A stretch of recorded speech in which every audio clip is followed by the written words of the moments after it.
Pilar Alfaro, ex consultora, ex inversora y ahora banquera de inversión. Bienvenida al podcast de Thrive. Lo estoy probando todo. Hacíamos antes la broma de que eres la segunda Alfaro que pasa por aquí esta semana después de tu tío Jesús. Esperamos que no nos salga algo tan largo como con tu tío.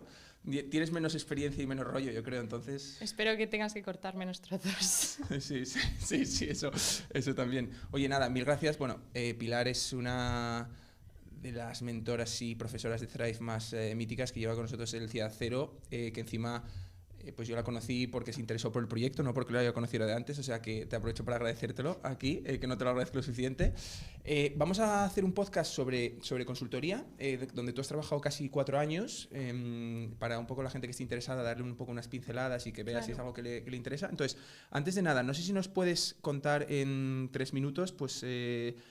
¿quién es Pilar? Desde pues, dónde has estudiado hasta qué es lo que haces ahora, que es bastante interesante. Claro, bueno, pues yo, como decías antes, he probado muchas cosas, así que creo que a Thrive le puede interesar mi perfil. Yo estudié Ingeniería Industrial en ICAI. De ahí, en el último año de máster, estuve haciendo prácticas en una empresa española que se llama, bueno, el Grupo Villarmir, en la consultora energética que tienen, que era Villarmir Energía, que luego hablaremos de ello, porque yo valoro mucho esa experiencia. Luego entré a trabajar, cuando ya terminé la carrera, en BCG. Como bien dices tú, estuve 3 años y medio casi exclusivamente en la práctica de energía. Hice algunas cosas que podrían ser más de la práctica industrial, pero porque eran temas de petroquímica que estaban muy relacionados con energía. Y de ahí salí a Bestinver, que es la gestora de fondos de inversión de Acciona, donde estuve poquito, 1 año y unos meses, y desde hace 1 mes y poco más estoy en BNP Paribas, en la parte de banca de inversión, en un equipo destinado únicamente a temas de lo que llamamos low carbon technologies, que es bueno, pues cualquier tecnología que pueda ayudar a la descarbonización de la economía. Vale. Así que es un poco mi... Sí, yo que ya te conozco algo, una de las cosas que me llama la atención es como que siempre te mola mucho la energía. No hiciste un máster de energía también, pero Sí, es como sí, en sí, plan, sí, sí. ¿pero por qué? O sea, no Sí, sé. sí. Bueno, pues ya además doy la clase en el máster de consultoría de introducción a la energía y Sí, la verdad sí. yo creo que ahí se nota que me mola. Bueno, pues yo fui un poco... A ver, ICAI es una escuela de ingeniería industrial, pero es verdad que históricamente ha estado muy orientada a la electricidad, mientras que otra, pues la Politécnica era más de industria y demás.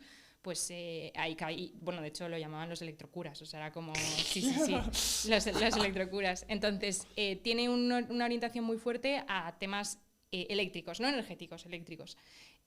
Yo cuando escogí especialidad, escogí la eléctrica, un poco por descarte, porque las otras no me molaban y ya está.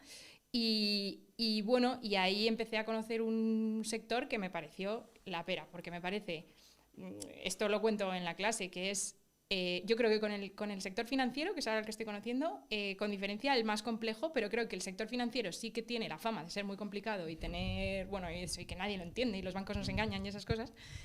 Sin embargo, el sector energético yo creo que se conoce mucho menos y es igual de complejo, con el añadido de que tecnológicamente o técnicamente que bueno, que ahora me vas a decir que el sector financiero también, porque cada vez está más tal, pero que técnicamente es realmente muy complicado. O sea, yo creo que la gente no se hace una idea de lo que tiene que pasar para que cuando le das un interruptor en tu casa se encienda la luz.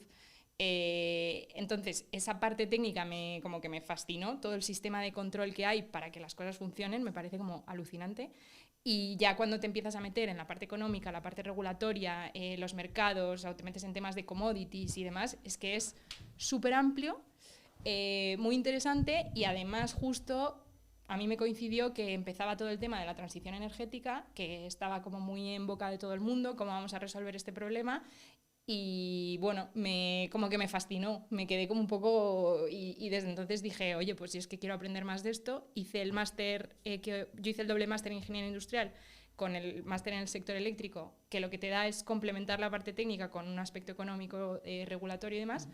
Hice mis TFGs, TFMs, todos de temas pues de vehículo eléctrico, de regulación, bueno, de cosas así como muy, muy frikis. Y nada, y es que yo lo que decidí, un poco cómo he orientado mi carrera, es yo quiero trabajar en temas de energía y del sector eléctrico, pero tiene un problema y es que las principales empresas en ese sector, las grandes utilities, ofrecen poca proyección en cuanto a carrera y poca proyección salarial y bueno, porque son empresas muy grandes, muy establecidas. Entonces, o te vas a una startup a asumir muchos riesgos, que te puede salir muy bien o te puede salir mal, como bien sabes tú, o te vas a una empresa que está súper establecida donde crecer es súper complicado. Entonces, por eso el camino en medio para mí era muy claro. O sea, yo dije, el único sitio donde me veo es estando en unos servicios profesionales, ya sea... Pero es curioso lo que dices de la empresa de energía, porque, por ejemplo, Iberdrola, yo recuerdo cuando trabajaba en Londres, los inversores veían Iberdrola como, wow, una compañía de energía, pero de la leche de renovables. Sigue siendo. O sea... y sorprende que en esa compañía no haya una proyección profesional de la leche.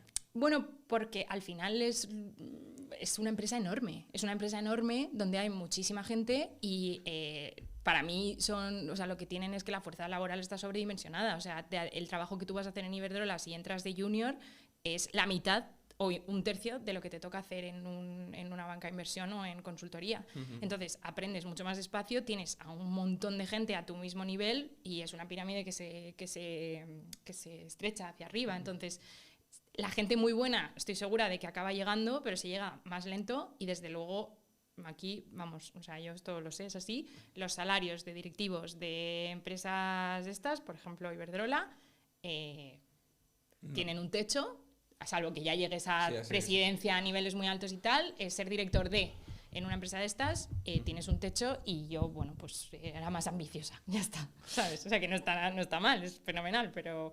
Entonces, me parece buen análisis de, oye, quiero dedicarme a la energía, pero con proyección profesional, y por eso pues decidiste consultoría. Pero antes mencionaste lo de Villar-Mir, que ha sido unas prácticas que entiendo, no sé si eran... No, o sea, eran por dar un poco de contexto, eran unas prácticas en lo que se llama un equipo de gestión de la energía, que los equipos de gestión de la energía en estas empresas a lo que se dedican depende un poco del lado en el que estés, pero en general es a operar en el mercado eléctrico, ya sea para vender tu electricidad o comprar tu electricidad. Entonces, la parte de optimización es estrategia de mercado, es decir, cómo voy a ofertar yo si soy un comprador, para conseguir el precio más barato, en qué horas me interesa producir, y eso puede ser muy interesante hacerlo para a lo mejor un consumidor industrial, que era el caso en Villar-Mir, porque el grupo Villar-Mir teníamos como clientes a Ferroatlántica, que ahora es Ferroglobe, que eran fábricas electrointensivas súper grandes, entonces cualquier ahorro en el coste energético era una pasada.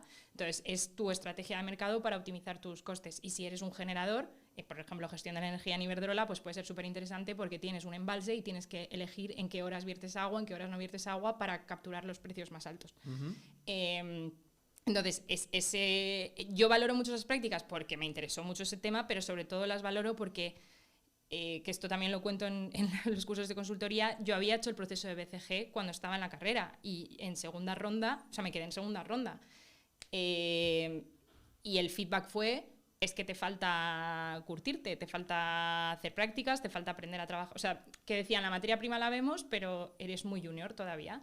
Y a mí esas prácticas me dieron un conocimiento básico de trabajar en oficina, de mandar emails, de explicarme de todo, y una confianza en mí misma, que eso es muy importante, que lo cuento también en el curso, para la segunda vez que me llamaron para repetir el proceso, hacerlo mucho más tranquila y hacerlo bien, y sobre todo, una vez que entré en BCG, estar mucho más tranquila y hacerlo mucho mejor, porque puede que pases el proceso un poco por los pelos y luego estés tan nervioso en tu primer año que no des ni una, ¿sabes? Y que lo pases fatal y que te ahogues en un vaso de agua, ¿no? Entonces, yo esto es una cosa que cuento, a mí esas prácticas me dieron tiempo, me dieron madurez, me dieron una base de conocimiento, de trabajo, que gracias a eso yo entré luego en BCG, y sobre todo gracias a eso luego me fue bien en BCG, porque a mí nadie me tuvo que enseñar Excel en BCG porque ya lo había aprendido ahí, ¿sabes? Claro. Que es como típica cosa de chaval muy junior que hace el caso fenomenal porque es muy listo, seguramente tenga mucha capacidad para aprender cosas muy rápido, pero llegas a BCG y el día 1 se espera que tú sepas usar los básicos de Excel, los básicos de PowerPoint, y que lo hagas rápido, ¿no? Entonces, por eso te digo que lo valoro mucho, porque a mí realmente es lo que me dio la entrada a consultoría. Vamos a hablar un poco de la etapa de BCG, que es un poco como el propósito del podcast. Claro. Para la gente que no lo sepa, al final BCG o BCG, Boston Consulting Group, es una de las conocidas como MBBs, ¿no? Uh-huh. Que son como las 3 consultoras estratégicas como más reconocidas, McKinsey, Bain, BCG. Y a mí siempre me gusta explicar que una consultora estratégica básicamente es una compañía que asesora a empresas reales en sus decisiones estratégicas de modelo de negocio, operacionales, etcétera, ¿no? Entonces, siempre me gusta poner el ejemplo de, pues, Repsol tiene mucho dinero en caja porque el petróleo está muy alto y contrata a BCG y le dice, oye, estos 2.000 millones que tengo aquí que no sé qué hacer con ellos, ¿me puedes investigar si el hidrógeno es un buen sitio para invertir, ¿no? Exacto. Proyectos de este tipo, ¿no? Exacto. Entonces, ¿por qué? Bueno, dentro de las 3 consultoras, ¿crees que, no sé si cogiste, porque BCG encima es muy famosa por hacer energía, o sea, que Justo, estabas como sí, the sí. place to be. Entonces, ¿lo escogiste por eso o...? Sí, yo en particular apliqué, de hecho yo solo hice el proceso de BCG porque lo que quería era hacer energía, no quería hacer otra cosa. Y además fui muy, o sea, como lo dije muy desde el principio, de oye, en mi perfil yo no quiero hacer lujo, consumo o banca. Y BCG justo en ese momento necesitaba mucha gente para la práctica de energía porque estaba creciendo mucho. Yo creo que en España la principal diferencia es esa, porque luego en el resto se parecen un montón. Es la realidad. O sea, hay la leyenda siempre de que las culturas son distintas y que de hecho se cuenta que es raro que una persona reciba oferta de McKinsey y de BCG, que luego no es verdad que ocurra, pero decían no, que el que vale para BCG recibe oferta de BCG y el que vale para McKinsey recibe oferta de McKinsey porque tienen como culturas muy marcadas y saben a quién tienen que coger. Luego la realidad es que toda la gente que es muy buena recibe oferta de las dos. Y que yo creo que en realidad la forma de trabajar es similar. Hay pequeñas diferencias como, por ejemplo, temas de early promotions, que en McKinsey es más fácil conseguir una promoción anticipada si eres muy bueno. En BCG se intenta que todo sea como más, más horizontal, que no haya competencia, pero vamos, las 3 son muy buenas. Y las 3, hablamos de esas 3 y las otras que no son esas 3 también son sitios...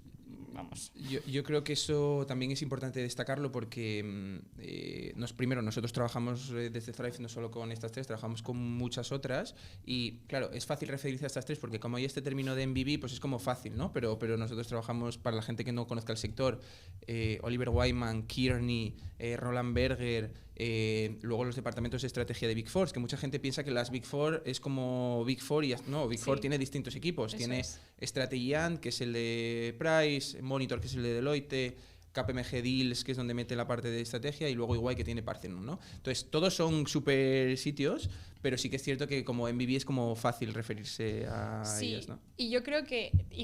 no sé si injustamente, sí que es verdad que en el mercado tienen un poder de signaling que quizás el resto todavía no tienen. Dices de cara a signaling hacia quién, hacia salidas luego. Hacia salidas luego, efectivamente. Sí. Si luego quieres salir, el sello que pone en tu currículum BCG y McKinsey creo que todavía no está igualado creo que no está igualado al resto de consultoras, que también mandan una señal muy buena, pero sí que yo creo que esa señal de hecho es un pelín injusta, en algunos casos o desproporcionada, el venir de un... On average quizá es cierta, esto es como todo, ¿no? On average cosas son ciertas, pero luego tienes casos que mirar cada caso, porque un tío que ha estado 2 años en BCG, que le ha ido fatal, tiene el mismo sello que a lo mejor un tío que ha estado 2 años en Parthenon y lo ha hecho fenomenal y no necesariamente tiene por qué ser peor, ¿no? Exacto. Entonces, yo algo que sí, yo que con Thrive vamos mucho a eventos con empresas y demás, yo siempre digo que de BCG es la mejor puesta en escena que yo he visto. O sea, tú vas a ese edificio señorial y encima, primero nos dejaban la sala de abajo, el otro día nos llevaron a una que parecía que estabas en el palacio de la reina Victoria. No, es brutal. O sea, la realidad es que es difícil cuando vas a uno de esos eventos que no salgas diciendo yo quiero trabajar aquí. Sí, o sea, es que yo quiero trabajar aquí, es que no puede haber un sitio mejor. Y luego la gente, algo que no sabe la gente también, y ahora hablaremos del perfil de consultorial, es que la gente es bastante enrollada en general, bastante guay y tal, ¿no? Tiene sus historias. Pues yo he viajado a 37 países, yo soy campeón del mundo de snowboard. Es como que todo el mundo tiene como sus cosas, ¿no? Hombre, los que van a los eventos de recruiting, desde luego. Claro. Eso sí. Pero eso es una característica también que se busca. O sea, no. Quiero decir, bueno, si eres un cerebro de la leche, pues casi da igual, ¿no? Porque te van a coger igual. Pero la gente que es lista, pero... Tengo dudas, con lo que dices de si eres un cerebro te van a coger igual. O sea, yo creo que el perfil que se busca en estas empresas en concreto es alguien que sea muy completo. O sea, lo que buscan es una persona que sea redonda. Para eso tienes que ser una persona lista. No necesariamente el número 1. Ya no era la primera de mi promoción en la carrera, para nada. Pero buscan que tengas muchas habilidades sociales, capacidad de comunicación, que seas una persona inquieta, resolutiva, que se saque las castañas del fuego, o sea, pues eso. Entonces se habla mucho de, no, es que es listísimo porque trabaja en consultoría. seguramente tonto no sea. O sea, hay un mínimo de lo que te decía de inteligencia que evidentemente se exige, pero creo que el perfil de consultor es lo que le caracteriza, es una persona muy completa, muy madura, y muy autosuficiente. O sea, que le sueltas en un proyecto con el mínimo contexto y es capaz de hacer algo. A lo mejor no lo va a sacar todo, ¿no? Pero empieza, se mueve. No se aturulla, no se agobia, habla con quien sea, un poco esa idea. Sí. Luego hablaremos un poco más, igual tocaremos un poco el proceso de selección y demás, pero por ir un poco también de tu historia, o sea, de nuevo, ya hemos explicado un poco lo que hace una consultora estratégica. Tú te metiste en el departamento de energía, donde básicamente la definición que acabo de dar es lo mismo, pero para compañías de energía, ¿no? Eso es. Bueno, el ejemplo que has dado es de energía, de hecho. Sí, exacto. Es verdad. Ya me tengo el ejemplo de BCG preparado, claro. Es que tengo 3 ejemplos de las 3 según a las universidades a las que voy. Y esto es una historia real, porque tengo una noticia en una presentación de Repsol, contrata BCG para no sé qué hidrógeno. Es que es literal esto. Entonces tú llegas, bueno, luego hablaremos de las entrevistas y demás, pero una primera lesson learned yo creo importante es, oye, la primera vez no entraste por un tema de madurez, y esto es importante tenerlo en cuenta, y mi hermano ahora trabaja en McKinsey y le pasó lo mismo. La primera vez que hizo el proceso le dijeron, oye, creemos que hay materia prima, pero todavía no estás, vuelve de un año. Y volvió de un año y entró. O sea, que eso que también la gente lo tiene que tener en cuenta, porque lo que pasa cuando empiezas tu carrera es que, más allá del potencial que tú tengas y de lo que sepas, hay un tema de que no afecta a los 30, pero que sí afecta a los 21, y es nivel de madurez. Correcto. A los 30 todo el mundo ya es más o menos, ¿no? Sí. Pero con 21 hay gente que está más y gente que está más verde, ¿no? Entonces eso es un consejo yo creo importante. Yo eso siempre lo digo, sobre todo, o sea, veo a mucha gente que tiene muchísima prisa por empezar su carrera profesional y quiere trabajar ya, o por ejemplo la típica pregunta de ¿hago un máster? No hago un máster, pero si ya empiezo a trabajar. Y yo lo digo mucho, o sea, cada persona tiene sus tiempos, y no es lo que decías tú, con 21 años hay gente que es muy niña y que le falta curtirse, vivir experiencias, ya sea irse de Erasmus o estudiar un máster, o sencillamente que pase el tiempo en su vida y viva cosas. Y hay gente que yo creo que por correr, a lo mejor pasa las entrevistas porque es gente buena, pero luego llega a lo que es el trabajo del día a día, lo pasa muy mal y no promociona a consultor, que es la promoción de los 3 años. Cuando a lo mejor si hubiera hecho un máster, hubiera empezado a trabajar en otro sitio, hubiera hecho prácticas, hubiera ganado madurez, hubiera entrado igualmente un poco después y sí que hubiera maximizado el tiempo en consultoría, o se hubiera ido cuando él lo hubiera querido, ¿no? La carrera en consultoría es rapidísima. O sea, si tú entras con 21 años, es que con 30 eres prácticamente... No, estás a las puertas casi de ser socio con 32. O sea, que no entiendo muy bien muchas veces esa prisa. Si tú tienes una visión a largo plazo de dónde quieres llegar, con qué edad quieres llegar a ese sitio, te das cuenta de que tienes cancha de sobra para prepararte bien, y que correr es ir ahogado. Vas a ir ahogado en el resto de promociones, y a lo mejor salvas la primera, pero es que en la siguiente vas a ir ahogado otra vez. Entonces, yo recomiendo mucho decir, oye, tú conócete a ti mismo, evalúate, piensa si te hace falta trabajar en otro sitio, aprender otras cosas, que a veces es hacer un máster y dejar que pase el tiempo en tu vida, no tiene más. Salir un poco por ahí, salir un poco, claro, conocer gente, sacarte tú las castañas del fuego. Un ejemplo que pongo mucho en los cursos es, si eres la típica persona a la que sus padres le tienen que ayudar a hacer la matrícula de la universidad, no estás preparado para entrar en consultoría. O sea, realmente no estás preparado. Tienes que ser una persona autosuficiente en tu vida, o sea, porque en el trabajo ya no te imaginas el nivel de autosuficiencia que se te va a exigir. Entonces, bueno, yo ahí lo recomiendo, paciencia, empieza en otro sitio, incluso empieza en otra consultora que a lo mejor no sea en MBB, que tenga un poquito más de margen de aprendizaje, y luego lo intentas, porque esto lo comentamos, el número de intentos es un poco reducido. O sea, lo que le pasó a tu hermana y lo que me pasó a mí es raro, porque normalmente tú cuando aplicas la primera vez, luego te dicen que a lo mejor no puedes volver a solicitarlo en 3 años o cuando a ellos les parezca. Entonces pierdes un poco la oportunidad por correr. No, súper. Yo creo que esto es un súper buen consejo. Pero bueno, luego comentaremos un poco más de esto. Pero entonces, tú llegas ahí, entras en BCG, ya hemos explicado un poco lo que hace la consultora, pero tú, como Pilar Consultant One, o ¿cómo se llama? No, se llama Associate One. Se llama, sí, A1. ¿A1? ¿Qué haces? O sea, ¿qué se hace? Es decir, alguien que entra en BCG, ¿qué tiene que esperar? Bueno, es que en concreto mi experiencia creo que no sé si es generalizable, porque bueno, mi primer proyecto fue como una locura. Yo entré... de hecho me llamaron, bueno, tú conoces a mi socio, aquí un saludo a Alex de Moore, que he quedado a comer con él a final de mes. Yo entré a trabajar en el equipo de Alex de Moore en la oficina de Madrid, que Alex es un tío súper, vamos, o sea, no hay persona más driven en el mundo hacia objetivos. Me llamó como 10 días antes de que me incorporase para mandarme documentos para que empezara ya a leerme cosas. y entré en un proyecto que era muy particular porque era muy técnico para lo que normalmente hace, yo creo, una muy ingenieril. Muy ingenieril, sí. Muy ingenieril. Pero tuve la suerte de que entré con Sara Bernaldo, que ahora trabaja en el equipo de estrategia de Acciona, que era A2, pero era una A2 mega fuera de serie, o sea, no os podéis imaginar lo que es esa chica, muy amiga. Y entre las dos sacamos un proyecto que era como, o sea, imposible. O sea, básicamente, bueno, es que no me voy a poner a contarlo porque era de ingeniería total.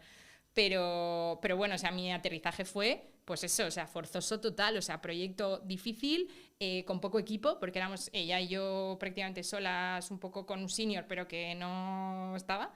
Además, como con high stakes, porque queríamos escalarlo y venderlo en otros sitios y no sé cuántos.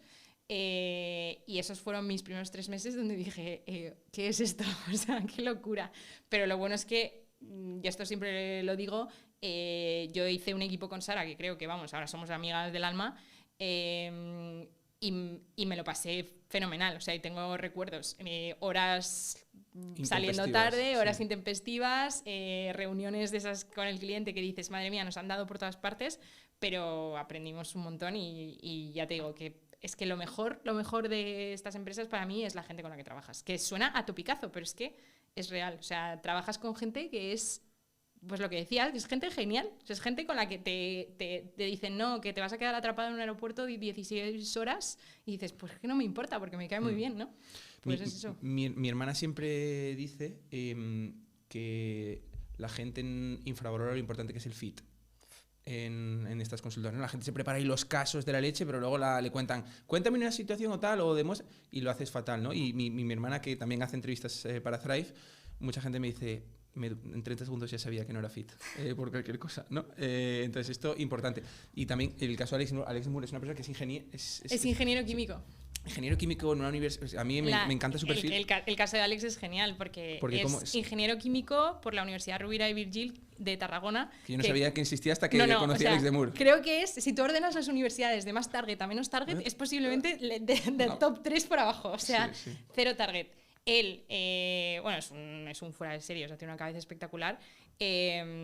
Aplicó a BCG, ni le contestaron, o sea, ni para hacer el test ni nada. Lo que pasa es que luego, bueno, pues se movió muy bien, acabó haciendo el MBA en Harvard y cuando salió de Harvard, pues evidentemente con Harvard en el currículum de nuevo. Estaban abriéndole la puerta para que pasara. Sí, y ahora es socio y vamos, tiene un equipo de... No, me voy a equivocar en el número, Alex, seguro, pero no sé si son 60 personas ahora mismo. Sí, pero se ve que manda mucho. Sí. Vale, entonces, oye, me has dado un poco... pues el feeling de los 3 meses de, oye, eso es una locura, hay que ser autosuficiente, currar, tal, no sé qué, pero o sea, en cuanto al producto, en cuanto a qué cosas se hacen concretas, ¿qué estás? ¿En un Excel? ¿Estás en un PowerPoint? ¿Estás mirando research? ¿Estás hablando con el cliente? ¿Qué haces? Vale, un poco de todo. Es verdad que yo creo que cuando entras te sorprende la cantidad de tiempo que estás en PowerPoint. Esto es un tema de mentalidad, no lo sé, o sea, un tema de cultura de comunicación. En estas empresas no has trabajado si lo que has hecho no está en una slide contado. O sea, tú puedes hacer un modelo financiero, vale, el modelo está, es un entregable, pero las conclusiones, las hipótesis, todo tiene que estar en una diapositiva, ¿no? Entonces, lo que hacen los consultores muchas veces es trabajar en muchas cosas, haciendo análisis en Excel, haciendo research en Internet, programando cosas incluso en equipos más técnicos, pero todo lo que hagas al final va a terminar en un documento de PowerPoint que es el entregable que se lleva el cliente. Se llevará otras cosas con ese entregable, pero eso es como la Biblia, ¿no? Y eso se traduce a todo y de hecho luego te lo llevas un poco en la mochila, que te ayuda mucho a pensar y a estructurar las cosas de una manera, porque cuando tú estás haciendo tu modelo, ya de esa manera ya estás pensando, voy a tener que hacer una slide de hipótesis, voy a tener que hacer una slide de resultados, voy a hacer una slide de gráficos, voy a hacer tal. Entonces, ya tener la idea de que luego eso va a tener que ser un PowerPoint te ayuda a desde el principio ya estar pensando de una manera muy estructurada y muy ordenada. O sea, a mí me parece súper útil. Hay empresas que no lo hacen. Pero... Sí, pero una cosa, un pequeño punto aquí. Hablas de modelo, modelo me suena mucho a banca. O sea, ¿qué tipos de modelos o qué cosas? Bueno, es verdad que puedes hacer un modelo para... O sea, porque al final la consultoría estratégica estratégica a veces también se está metido en due diligence y cosas de esas, puedes hacer proyectos de esos. En el proyecto que mencionabas tú de hidrógeno, por ejemplo, para Repsol, pues puedes hacer modelos de project finance o de cosas así para analizar rentabilidades de distintos proyectos y compararlos. Pero luego puede ser, o sea, bueno, es que yo he hecho un modelo de un ciclo combinado, de un modelo de ingeniería de poner fórmulas para simular cuál es la producción de electricidad de un ciclo combinado en función del gas que le metes. O sea, realmente si estás en prácticas más técnicas, es que te puede tocar hacer cosas pues eso, muy técnicas o tecnológicas, y yo, bueno, no, tú lo sabes, pero yo he estado bastante tiempo en una serie de proyectos que hacíamos que eran programación. O sea, lo que estábamos vendiendo al cliente era un software que servía para optimizar la producción de refinerías.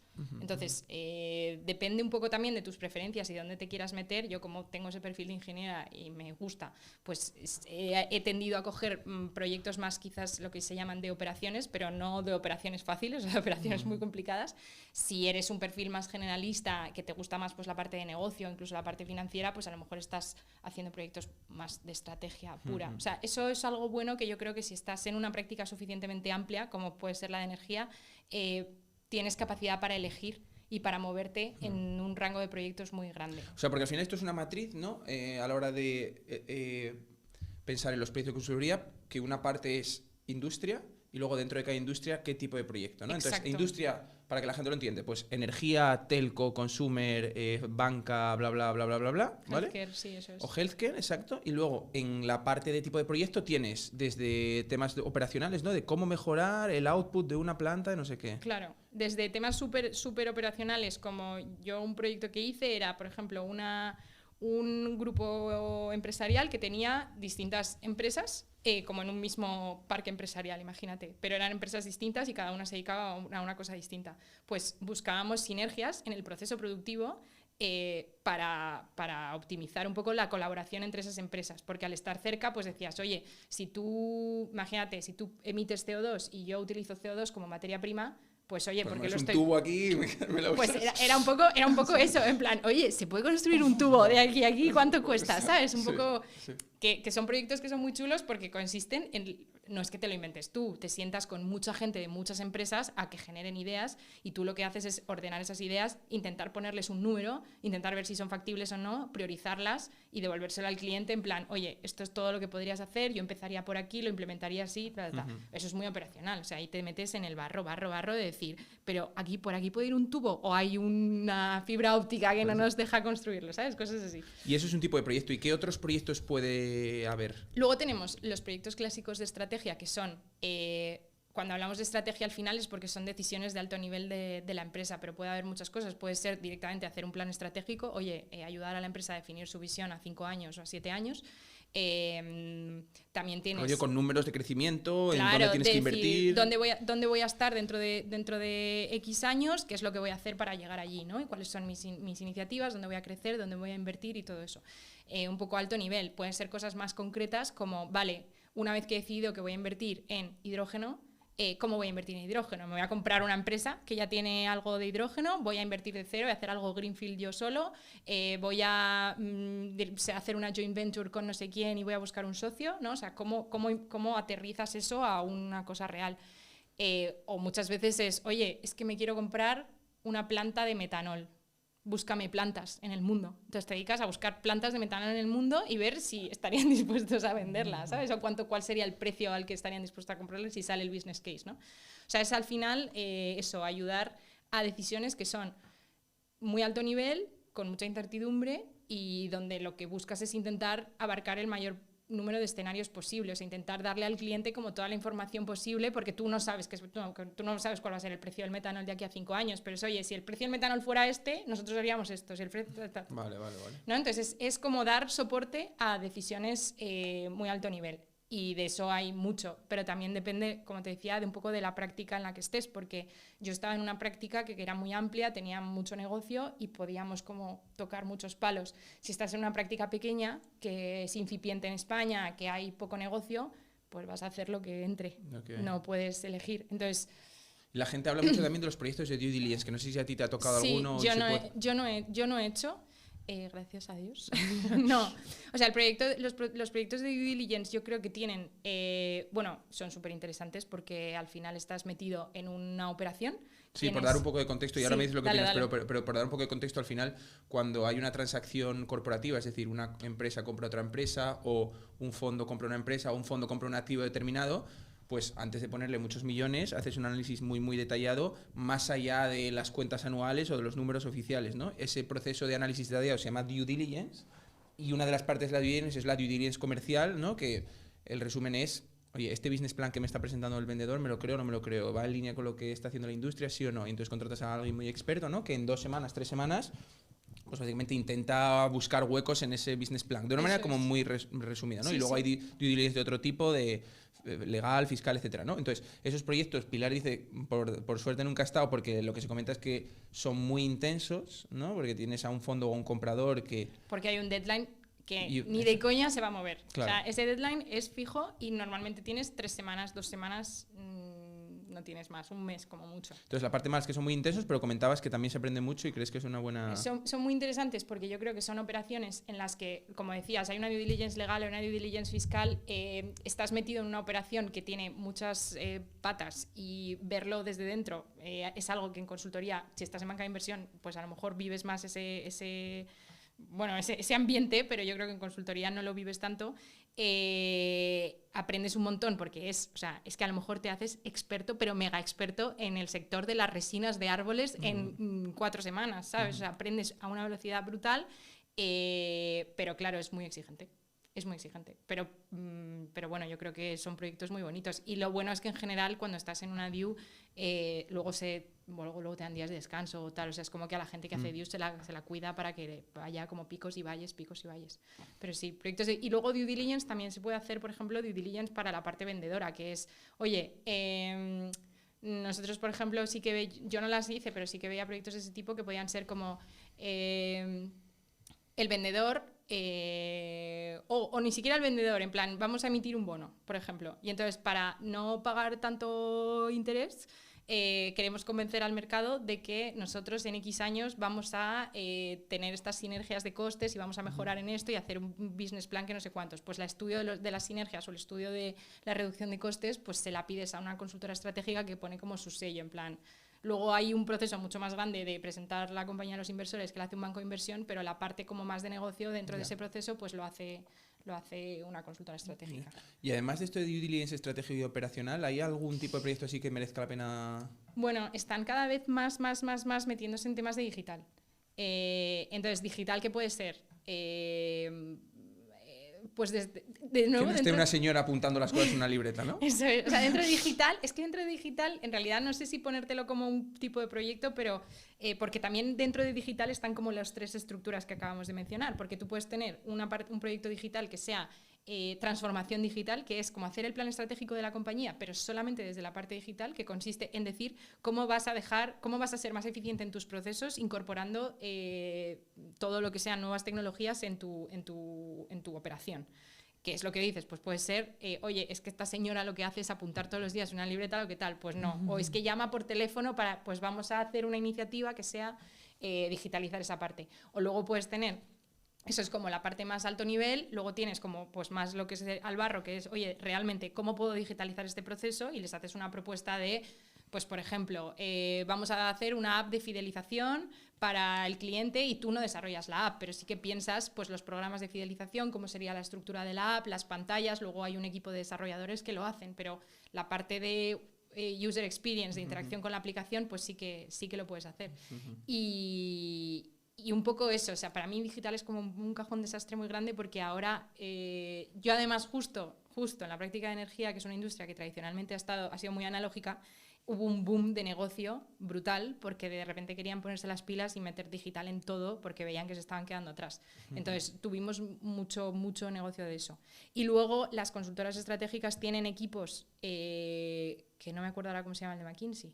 El de digital, BCGX se llama ahora, que ha cambiado de nombre como 8 veces. BCGX, y no me acuerdo cómo se llama el de McKinsey, que esos sí que son programadores y data scientists. Entonces, Quantum Black. Eso es, Quantum Black. Que esos sí que son consultores con backgrounds de física, matemáticas, programación y no sé cuántos, que sí que se dedican a desarrollar algoritmos para los clientes. O sea, eso como consultor generalista no te va a tocar hacerlo, pero sí que te puede tocar un proyecto en el que tengas un equipo de desarrolladores y tú hagas la parte de cliente o la parte de producto. Imagínate, para una aerolínea desarrollarle un algoritmo que le optimice las rutas comerciales entre ciudades. Pues él tiene una flota, sabe el margen que saca en cada ruta, sabe las concesiones que tiene y no sé cuántos, pues hazle la planificación de aviones, en plan, cuando vuelas a cada tal. Pues un algoritmo que haga eso tiene una parte de negocio donde hay unos consultores estratégicos más generalistas y una parte de desarrollo que donde están pues los de BCGX o los de Quantum Black, cosas así. Vale, eso sí, son un poco los tipos de proyecto. Y luego, bueno, has comentado, por volver un poco tu labor como junior, habías dicho análisis, tanto Excel, PowerPoint, plasmarlos, ordenarlos. ¿Qué hay, por ejemplo, de comunicación? ¿Hay una parte de comunicar con el cliente, con los jefes? Fundamental. O sea, lo bueno de estas empresas, o lo malo, según cómo lo mires, es que desde que eres muy junior tienes mucha responsabilidad en tu proyecto. O sea, no estás de back office en la oficina y no vas a ver al cliente. No, tú estás ahí el primer día dando la talla. Entonces, desde el primer momento estás organizando reuniones, preparando los documentos de soporte para esas reuniones, tomando notas en esas reuniones y haciendo un resumen y luego mandándoselo al cliente. O sea, comunicación directa con el cliente, ya sea a nivel oral, porque estás exponiendo tu trabajo en las reuniones que puedes tener semanalmente, o escrita a través de email. Entonces, exige ya un nivel muy alto de comunicación desde el principio. Tienes que tener capacidad para, pues eso, torear al que tienes delante. Y evidentemente al principio te van a dar partes como en donde estés más seguro y demás, pero que enseguida ahí te lanzan a los leones y tienes que apañarte. Entonces sí, yo creo que el trabajo de un junior se reparte entre Excel y PowerPoint, lo que es generar entregables para el cliente, en mi experiencia más PowerPoint que Excel, y llevar la relación con el cliente a tu nivel, con el que sea tu interlocutor, que seguramente cuando eres junior pues no hablas con Josu, yo ni Matt, sino que hablas con un técnico de algo, a tu nivel. Y luego, por supuesto, bueno, que esto también lo podemos hablar, tienes una parte que a lo mejor no es que esté en tu lista de labores, pero que es importante, que es lo que es la gestión de tus managers, de tu equipo, de cómo te mueves dentro de la oficina y ese trabajo a lo mejor que se puede llamar político, pero que no es necesariamente político para avanzar en tu carrera. ¿Puedes dar ejemplos de esto? ¿Qué son ejemplos de esto? Pues ejemplos de esto es, pues, por ejemplo, pues que tu socio te conozca y sepa quién eres. No necesariamente te tienes que ir a comer con él, pero si eres el típico que en todas las reuniones que aparece un socio está callado, no le hablas, no le saludas, pues ese socio no te va a pedir para sus proyectos. O sea, aquí hay un tema que contamos mucho, que es tú cuando entras eres un activo dentro de la consultora y eres un activo al servicio de los socios, que son los que traen negocio. Entonces el proceso es: el socio vende un proyecto, llega a la oficina y dice tengo un proyecto, necesito 5 personas, y habla con un equipo que se llama staffing, que se dedica a repartir los activos a los proyectos. Staffing, o sea, ¿qué mira para asignar esa gente? Pues la teoría te van a decir que miran tus preferencias, quién está libre, quién no sé cuántos y tal. La realidad es que tus preferencias dan igual y lo que más importa es si el socio te pide, por así decirlo. Entonces, si el socio te conoce, sabe que trabajas bien, le gusta cómo trabajas, te va a pedir para sus proyectos. ¿Y eso en qué se traduce? En que tú vas a estar ocupado. Puede ocurrir que tú estés en una consultora estratégica y no estés en proyecto, que estés lo que se llama estar on the beach o estar free, que es que no tienes proyecto y dices, qué guay, no trabajo y cobro. Bien, eso es lo peor que te puede pasar. ¿Por qué? Porque tú al socio le cuestas dinero. O sea, él tiene un P&L de su proyecto, factura tanto y tiene que... Los costes que le asignan a ese proyecto son los costes de los activos que está utilizando, que eres tú como consultor, ¿no? Entonces, tú cuestas más o menos dinero al socio en función del nivel en el que estés. Si tú eres A1, cuestas menos que si eres A2 y que si eres A3. Entonces, un chico que es A2, que ha estado 6 meses on the beach, formalmente es como un A1. Y sin embargo, al proyecto le cuesta como un A2. Ya. El socio dice, yo no lo quiero.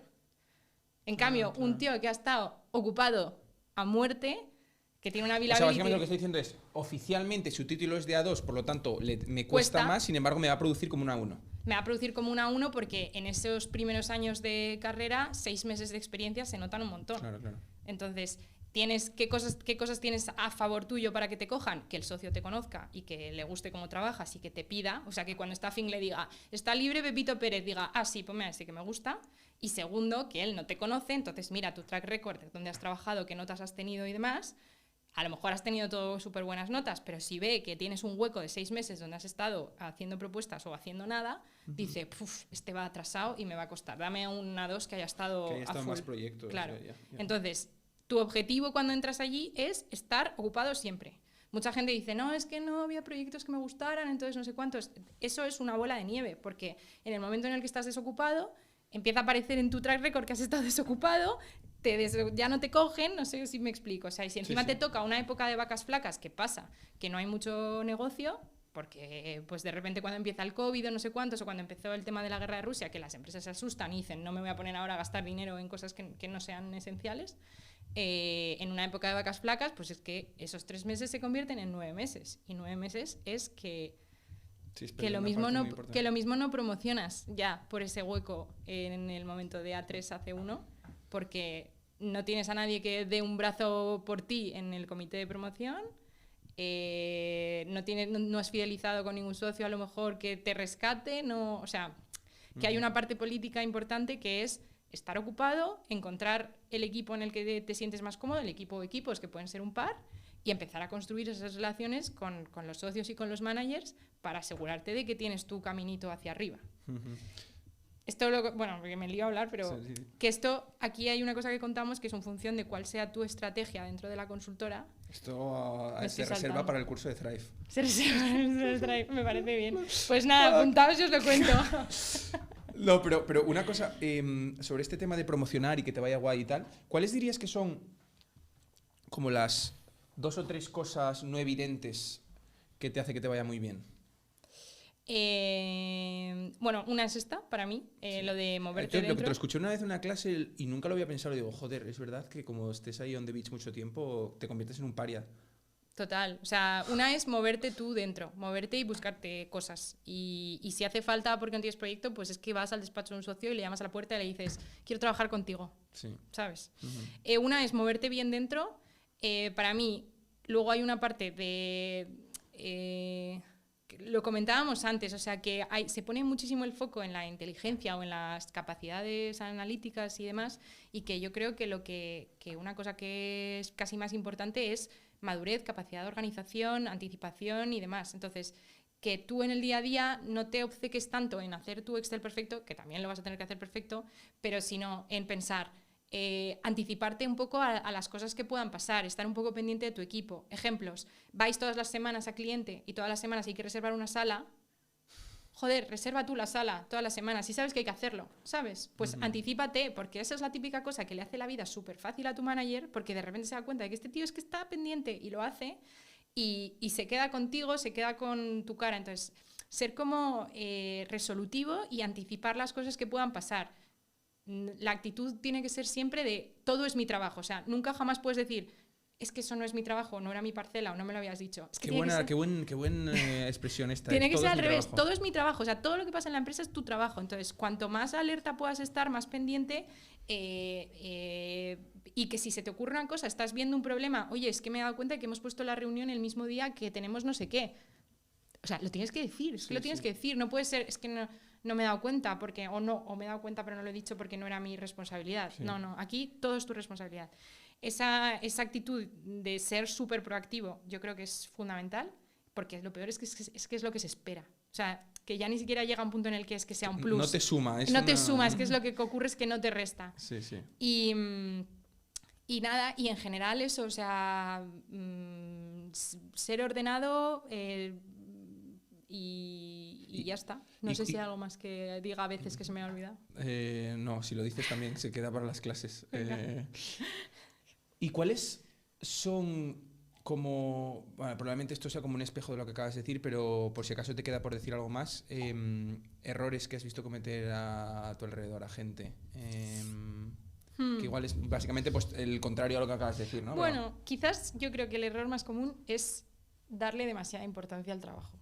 ¿Ah, sí, Sí. O sea, yo creo que en esto es veo gente que entra como en un círculo vicioso, que le parece tan importante lo que está haciendo, que cuando las cosas salen mal sufre tanto, que eso le hace trabajar peor porque está muy estresado y muy agobiado y al final acaba o quemándose o no promocionando porque no llega. O sea, yo aquí yo ya sabes, yo es que es un poco mi filosofía de vida, que es, o sea, el trabajo es una cosa que ocupa muchísimas horas de tu tiempo y ojalá esté alineado con tu visión de vida y hagas cosas que te aporten y que te sienten bien, pero que al final del día es una cosa que te da dinero para vivir. Entonces, que de vez en cuando pensar, mira, pues que me despidan, tampoco pasa nada y honestamente ayuda un montón en el día a día, porque ves las cosas como con una perspectiva que dices, pues tampoco es tan importante.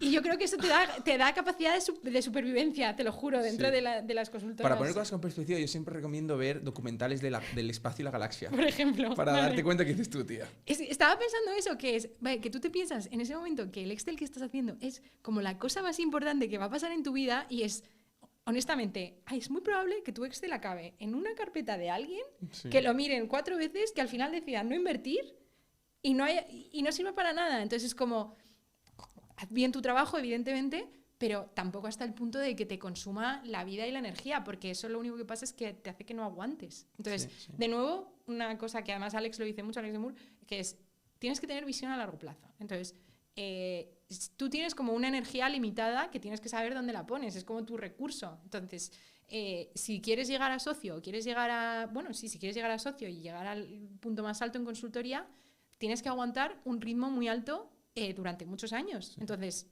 haz lo que tengas que hacer para que eso sea sostenible.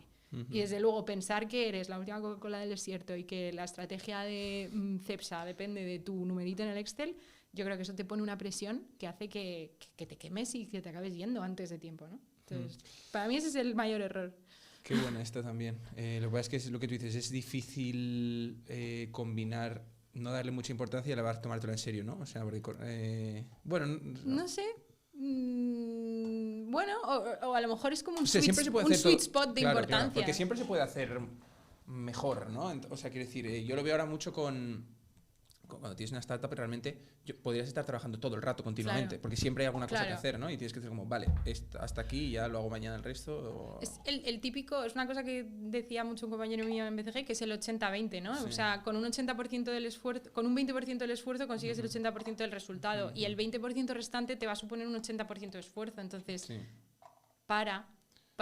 También una cosa que ayuda a pensar muchas veces es, yo, por ejemplo, veía, pues estábamos diseñando un proceso nuevo para una empresa para que hiciera las cosas de otra manera. Ahora lo hacían de una manera que implicaba como 5 llamadas de teléfono y les faltaba mandar un fax. Nosotros estábamos proponiendo una cosa, vale, pues a lo mejor no era perfecta, pero yo me decía, joder, es mucho mejor que lo que tienen ahora, ¿sabes? Entonces, bueno, que pienses un poco en el valor que estás aportando y que cuando veas que es un valor suficiente, pues digas, la quinta slide que estoy haciendo a las 3 de la mañana ¿va a cambiarlo todo? Seguramente no. Entonces, que pares. Sí. Oye, y tú estuviste 3 años y medio en el equipo de energía y luego te decidiste mover. Entonces, no sé si ese movimiento fue un tema de, oye, quiero ver otras cosas, quiero un ritmo de vida distinto, o sea, ¿cómo fue un poco tu decisión? Y luego hablaremos también un poco de salidas en general. Vale, o sea, mi decisión fue motivada principalmente porque quería trabajar menos. Pero menos era mucho menos. O sea, no era, quiero decir, BCG te puede ofrecer... ¿Cuánto estabas trabajando? Más que en horas, porque yo en general he intentado siempre hacer un poco de me voy y que arda la oficina. Sentía que tenía como... que tenía muchas cosas, estaba muy metida en muchas cosas. También eso creo que es un error mío, el no saber decir que no. Cogía de... O sea, que estás un poco overwhelmed. Estaba totalmente overwhelmed, pero y un poco mi conclusión fue que por cómo soy yo, que me parecía algo que era difícil de cambiar. En consultoría. En consultoría. O sea, me parecía que me iba a costar mucho decir que no a cosas, como tú has visto, que no digo que no. Me va a costar decir que no a cosas y que me voy a seguir cargando con cosas que a lo mejor no me ocupaban tanto en tiempo, porque es verdad que yo, pues ya te digo que me iba, pero sí que me ocupaba, era una carga mental muy alta. O sea, estaba constantemente pensando en cosas del trabajo y no desconectaba, y es que era un poco culpa mía por eso, porque me metía en recruiting, me metía en Thrive, me metía, pues eso, me gustaba hacer muchas cosas y no conseguía parar. Entonces, el problema de consultoría es que la línea base, o sea, digamos que cuando tienes poca carga de trabajo, tu hora de salida son las 9. Entonces, en el momento en el que quieres abarcar un poco más, está ocupando todo tu tiempo libre. yo creo que si lo haces bien y dices que no, yo tengo compañeros que siguen allí y que eso lo hacen bien y que gestionan y pues a lo mejor no se cargan de tantas cosas. Y a mí eso se me daba mal, la verdad. Entonces siempre fue entonces fue una decisión de estilo de vida, que encima es bastante particular porque te costaba ser consultora con moderación. Eso es. Y luego cuando considerabas salidas, te fuiste a una salida que no es nada habitual No. dentro de consultoría, porque te fuiste a ser inversora de public debt, bueno, public debt, en plan listed debt, o listed como lo quieras llamar, deuda cotizada. de energía. Bueno, lo de energía se entiende más, pero lo de ser inversora de mercados públicos no se entiende, o sea, no, claro que se entiende, me refiero que no es tan evidente. Entonces, no sé si podías contar un poco por qué y luego de la gente que se ha ido a tu alrededor, ¿a qué sitio se ha ido? Bueno, yo me fui un poco... A ver, yo tenía una idea que era... No me iba a un mal sitio. O sea, yo creía que me iba a un sitio en el que, aunque luego no encajase o no me gustase lo que fuera, creo que podía vender la historia en mi currículum, ¿no? O sea, yo eso es algo que también creo que intento decirle a la gente, que es... una cosa es dónde te vayas y cuál sea la realidad, otra cosa es lo que luego tú vendas, ¿vale? Y que puedas vender que has tenido un aprendizaje, que donde sea. Entonces yo decía, bueno, me voy a un fondo, me voy a hacer deuda, me voy a estudiar el CFA. Esto complementa mucho mi perfil de energía que tengo. Creo que lo voy a poder vender luego. Luego creo que lo vendí bien. Creo que me lo han comprado. Creo que lo voy a poder vender bien. Y me ofrecía un trabajo donde la línea base, como te decía, eran las 6-7 de la tarde. Entonces me podía meter a hacer otras cosas que me gustaban en mi tiempo libre, pues ya sea Thrive, ya sea otras historias en las que me acabo metiendo, sin que desbordase todo. Entonces dije, bueno, ¿por qué me voy? Porque voy a aprender de finanzas, voy a estudiar el CFA, voy a probar a ver qué es este mundo, sigo en el sector de la energía, que además me ha ayudado, o sea, he aprendido un montón como de la parte corporativa del mundo de las finanzas, que yo estaba como muy metida en el negocio. Pues eso, el corporate finance y de la parte corporativa, que me ha gustado un montón. Y bueno, pues dije, voy a probar. Y es verdad que es un sitio en el que estuve muy bien, pero bueno, por razones que tal, al final acabé vendiéndole la historia a otro. Y ahora eres banquera de inversión, de transición energética, que te pega mucho, la verdad. Pero vale, entonces esa fue tu decisión personal, que es algo que parece bastante particular, sí. pero normalmente... ¿Dónde va la gente?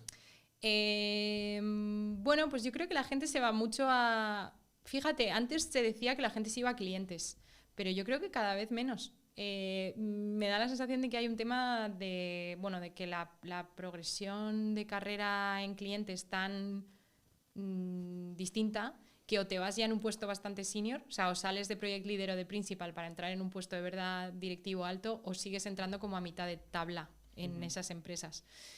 Cuando te vas a una empresa de industria. Yo, pues mira, mis compañeros se han ido a tecnológicas, se han ido a venture capitals, a fondos, a private equity,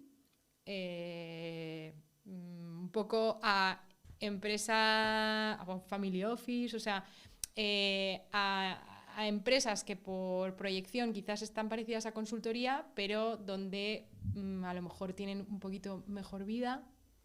O sí, en general yo creo que casi todos los saltos que veo son motivados por vida. Por vida. Claro. Sí, pero que luego tiene que tener... O sea, quiero decir, no te vale irte a pasar a limpio hasta las 5 de la tarde, aunque sea un buen sueldo. Yo creo que la gente... Claro. Y uno de los... Por ejemplo, yo alguna persona que conozco que ha salido de consultoría ha dicho, wow, quería mejor vida, pero esto es demasiado... Sí, te aburres. Chill, o sea, ¿no? Lo que pasa es que puedes tener... Esto es una cosa que pasa mucho. Tienes que valorar mucho la cultura del sitio al que te vas, porque la cultura dentro de consultoría es muy particular. Lo que te decía, por ejemplo, de ser proactivo y... O sea, tú a lo mejor te piensas que todo el mundo es como tus compañeros de BCG, que están pendientes de todo y que se encargan de todo y que, hay alguien, todo el mundo lo ha visto todo ya 10 veces antes, sí. Y a lo mejor te cambias a una empresa que tiene una cultura pues mucho más habitual, que es, no, cada uno tiene su parcela y si tú no me lo has dicho, yo no he hecho ese trabajo, ¿no? Que es lo que estamos muy habituados a verlo en los clientes cuando estás trabajando en consultoría, pero no estás tan habituado a tú trabajar en ese entorno y puede generar frustración, claro, porque al final frena. O sea, tú puedes proponer iniciativas, puedes hacer cosas, pero las cosas no se van a hacer ni igual de rápido ni igual de bien cuando no está todo el mundo tirando del carro, entonces te tienes que adaptar. Si tienes capacidad de adaptarte, genial. Hay gente que se puede frustrar mucho porque está intentando cambiar las cosas de algo que tiene una inercia brutal y no va a cambiar, ¿no? Entonces... Sí, conozco a un tío que igual le conoces tú, pero bueno, no le quiero decir aquí, que se ha ido a una tecnológica hace ya un tiempo y él me decía que una tecnología, no Google o Facebook, ponte una de estas unicorns grandes, no... Creo que sé cuál dices. Sí. Y yo le preguntaba... que si notas mucha diferencia de gente que viene de consultoría rollo estratégica top a la gente que ha hecho carrera dentro y dice que es brutal la diferencia. Es que yo creo que te enseña una forma de trabajar que honestamente es que me parece que es muy difícil, o sea, que es realmente muy eficiente y muy productiva, o sea, que sacas mucho trabajo en poco tiempo, es una forma de trabajar que yo creo que es muy buena. Y tiene un problema que es que el que no la ha vivido en sus carnes ve que estás haciendo como trabajo que no sirve para nada. Típica tontería de que tú haces un PowerPoint con un formato bonito que se entiende y que no sé cuántos. Pues el que viene de frente, que no está acostumbrado a eso, piensa que estás perdiendo el tiempo porque estás eligiendo colores y estás haciendo tal. La realidad es que ese documento, que está muy bien hecho, con sus fuentes, con sus pies de página y no sé cuántos, se guarda 6 meses, a los 6 meses se saca y se entiende todo. Sí, sí. El documento que has hecho tú de prisa y corriendo en fondo blanco que no se entiende tal, no tienes ni contexto, ni idea, ni nada. Y al final, para la empresa, cuesta más, o sea, es un gasto mayor que hacerlo bien desde el principio, ¿no? Entonces, son típicas cosas que cuesta mucho que la gente te compre. Si no lo han vivido, si de verdad no han trabajado así y han visto que a nivel de eficiencia es mejor, ¿sabes? Sí, sí, estoy de acuerdo. Y sobre todo está relacionado con lo que dices, la calidad del producto. O sea, no se hace shipping de nada que no esté perfecto. Y yo esto lo veo mucho en Thrive. Yeah. Que la calidad que se espera, o sea, hay que, ¿sabes? Vienes con tu mentalidad de banquero o de consultor claro. y claro, sí, es muy alta. Claro. Ya está. No vas a irte a un sitio que tenga la misma cultura que en consultoría, pero sí que esté cerca para minimizar frustraciones y para aceptar eso, ya está. Y vamos a hablar de proceso de selección, etcétera, pero ya hablaremos en otro momento, ¿vale? Porque no me parece interesante aquí hablar contigo, ya lo puedo contar yo en un vídeo. Ahora que eres youtuber. Ahora que soy youtuber, me pongo aquí una cámara y lo hago aquí mirando, ya me lo sé. Bueno, que se apunten al Thrive, que ahí se lo contamos todo. Sí. No, bueno, eso por supuesto, pero yo solo un par de cosas más que quiero comentar. Claro. Tema work-life balance, ¿vale? En consultoría. Ya has contado un poco, ¿no? Que básicamente tus horas las dedicas a trabajar. Por ejemplo, curro findes, no esto... O sea, es decir, ¿cuánto es realista, on average, esperar que vas a trabajar en una consultora estratégica? Mira, yo no trabajé los fines de semana casi nunca. Porque prefería acostarme el viernes a las 4 de la mañana a trabajar el fin de semana. Ahora, si tú... O sea, eso es... Yo creo que en general lo que hay es una especie de expectativa de que tú hagas delivery. Da igual que sea, que entre semana aprietes a muerte y luego los fines de semana no trabajes. Yo eso es lo que hacía. De hecho, ahora se ha implementado una cosa, al menos en BCG, que es que tú al principio del proyecto defines con tu equipo si hay que hacer horas extra, que en general suele tener que hacerlas, cuáles son tus prioridades, o sea, qué es lo que te quitarías primero. Entonces, mira, pues yo lo primero que hago es quitarme la hora de la comida, como en mi mesa y ya está. Entro antes, es mi segunda idea. Salir tarde y lo último, el fin de semana, porque yo necesitaba cortar. Entonces, si tú encuentras una forma de priorizar ese tiempo que te sirve, o sea, yo tenía un compañero, por ejemplo, que decía, mira, es que yo tengo que ir al gimnasio a mediodía porque lo necesito para la cabeza. Pues él normalmente los domingos por la tarde curraba, porque se cogía 2 horas para ir a CrossFit a mediodía, ¿no? Entonces, yo creo que si al final, como lo que se espera es que tú hagas delivery, no que estés allí en la oficina, sino que cumplas los plazos, si hay un poquito de flexibilidad dentro del proyecto, que hay proyectos en los que no la hay, pero ya te digo que esos son sobre todo las due diligence y poco más. En general sí que hay flexibilidad para descansar, pero no vas a poderlo tener todo. O sea, no vas a poder ir a CrossFit y tener el fin de semana libre. O sea, ¿crees que no es posible currar en consultoría o una consultoría en la que se curre en 40 horas por semana? Creo que no es posible por modelo de negocio. Yo creo que por modelo de negocio no es posible. A ver, sí. Si ocurriría que los socios se bajen el sueldo y contraten más juniors. Ese sería el tema. Ahora mismo, por cómo está la estructura, yo creo que los proyectos se dimensionan para que tú trabajes 11 horas al día. O sea que son, pues eso, entre 55 y 60 horas a la semana. Yo creo que cuando eres joven eso se puede llevar.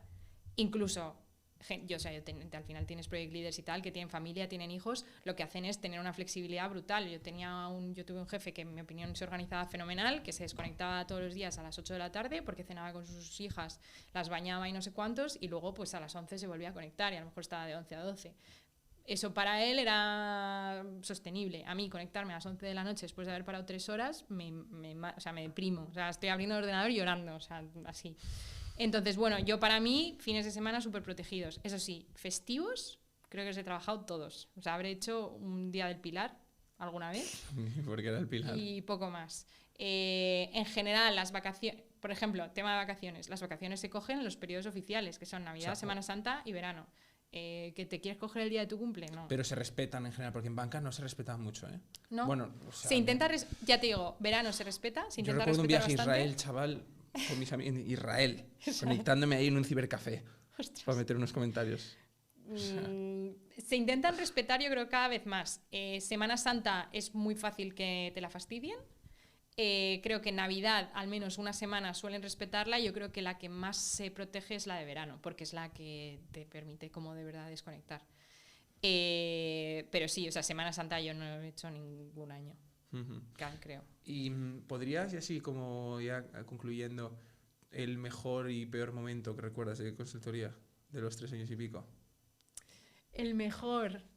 Bueno, a ver, es que claro, mejor no sé si cuenta. O sea, yo he salido mucho con la gente de BCG. Hay una vida de oficina que es muy divertida, claro, porque al final lo que se busca es que te buscan compensar un intangible con otro intangible, que es, pues tu work-life balance es un rollo, pero vamos a intentar que te lleves también con la gente de la OFI, que quieras estar siempre con ellos. Que yo a veces llegaba a mi casa y decía, pero es que tengo que ver a otra gente, que no puedo estar todo el rato con la misma gente. Pero sí, pues salir a cenar después del trabajo y eso más en equipos pequeños ya con tus amigos, pero luego se organizan el viaje de verano, la cena de Navidad, o sea, las cenas de Navidad yo las recuerdo, pues es que son una boda, o sea, las veces son una boda, pero muy bien y todo gratis, o sea, fenomenal. Pero en el trabajo, pero ahora que digas tú, wow, me la he sacado aquí. El mejor momento en el trabajo. O sea, que se pueda... Que se pueda contar. Sí.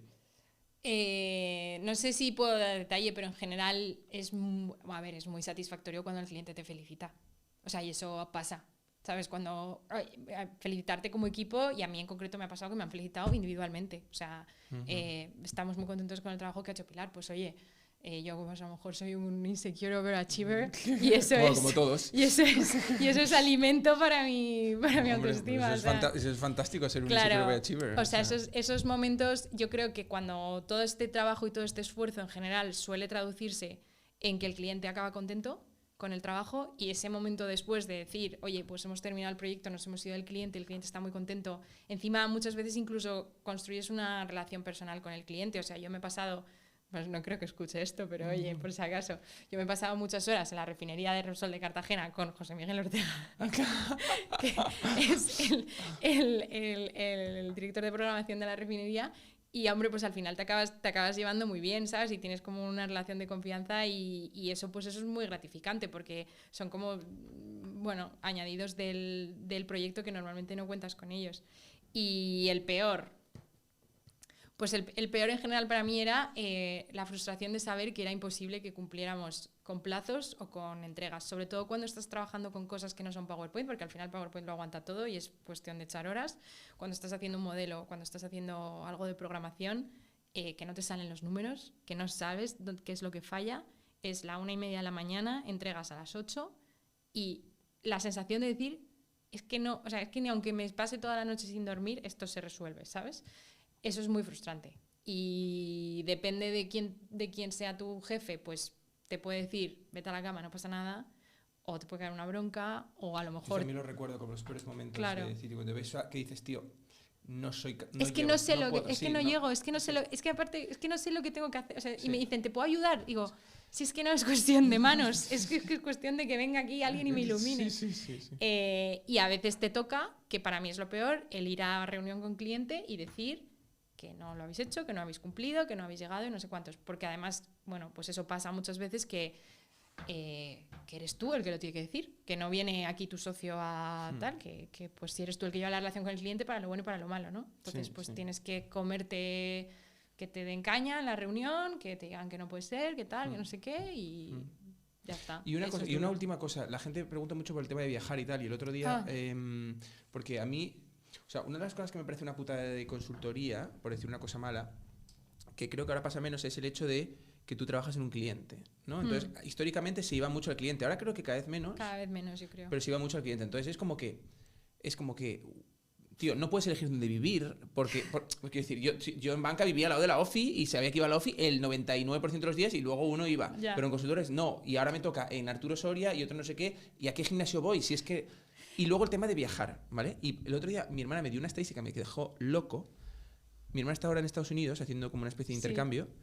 El 10 de julio me dijo que llevaba 90 noches laborales de hotel este año.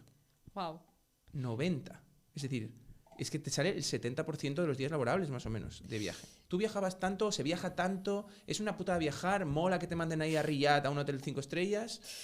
Yo creo que hay gente, o sea, tiene su público viajar. Pero, a ver, yo de todas maneras creo que quizás el caso de tu hermana es particular porque el mercado de Estados Unidos, al ser tan grande, viajan un montón. Normalmente las consultoras en España trabajan para clientes españoles, entonces viajas por España. ¿Qué significa eso? Que si viajas, normalmente viajas entre semana, de lunes a jueves, de lunes a miércoles, algo así. Y bueno, a mí personalmente, mis experiencias viajando por trabajo, a ver, no son malas, pero no me encanta porque... o sea, viajas a todo trapo. Viajas a todo al trapo. mejor hotel, Eso sí, todo pagado. Eso tal. sí. Luego te cambias de empresa y sufres. Se nota. Porque dices, yo porque tengo que ir en EasyJet con una mochila. Si lleva en business. Viajas a todo trapo, es verdad. También depende, ojo, si viajas, ahora además con el tema de la descarbonización y no sé cuántos, se está intentando reducir muchísimo los viajes y si puedes ir en tren, vas en tren, aunque te comas no sé cuánto tiempo. O sea, yo por ejemplo a Cartagena, refinería favorita del mundo, iba en AVE a Alicante y ahí cogía un taxi de 1 hora, o sea, no era un viaje fácil. Y eso ahorra más que un avión. Bueno, es que para ahí en concreto no hay aeropuerto, entonces te aguantas. Vale. Sí. Viajar por trabajo, pues hombre, si viajas con gente, vas a todo trapo, luego vas a cenar a restaurantes chulos y tal, porque estás en una ciudad guay, fenomenal. También te puede tocar, como dices, yo tuve un amigo que estuvo en el desierto de Arabia Saudí, en Jeddah, que vivía en el compound, o sea, como de donde estaban, como habían construido como una ciudad para los empleados de una gran empresa energética saudí. Y vivía ahí y claro, pues no tenía restaurante al que irse y no tenía tal y pues eso depende mucho del viaje, pues puede estar muy bien y que los fines de semana viajes a otros sitios y tal, o puede ser duro. Y sobre todo que muchas veces el problema, en mi opinión, es que el sitio donde trabajas en el cliente no es el mejor. Y a lo mejor, o sea, ya no te digo, trabajar a lo mejor en una gran empresa en España, en Madrid, el sitio que te dan para trabajar es una silla en un pasillo y estás así. Porque encima los propios de la empresa dirán, estos consultores que nos vienen a quitar el trabajo, nos van a recortar tal, quitarles el aire acondicionado. Que en general te tratan muy bien, pero claro, no está dimensionada la oficina para que vayan equipos de consultoría y tal, entonces a veces pues tienen que hacer un poco encaje de bolillos para que quepa todo el mundo.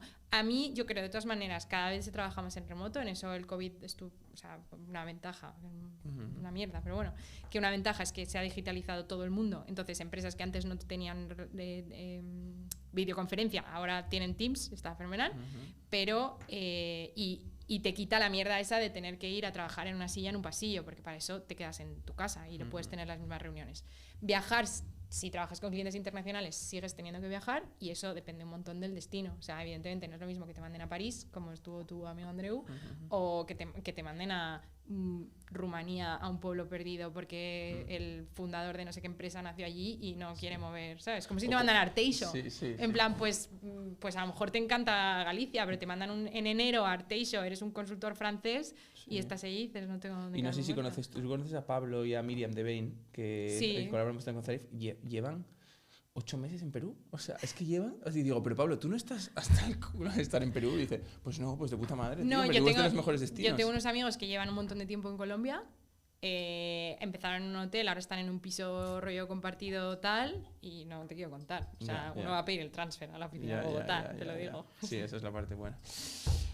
Oye, me ha parecido súper interesante, lo cuentas todo muy bien, la verdad. No nos vamos a meter en temas de proceso y tal, porque ya lo hablaremos. Porque así les vamos a freír el cerebro a los otros. Sí.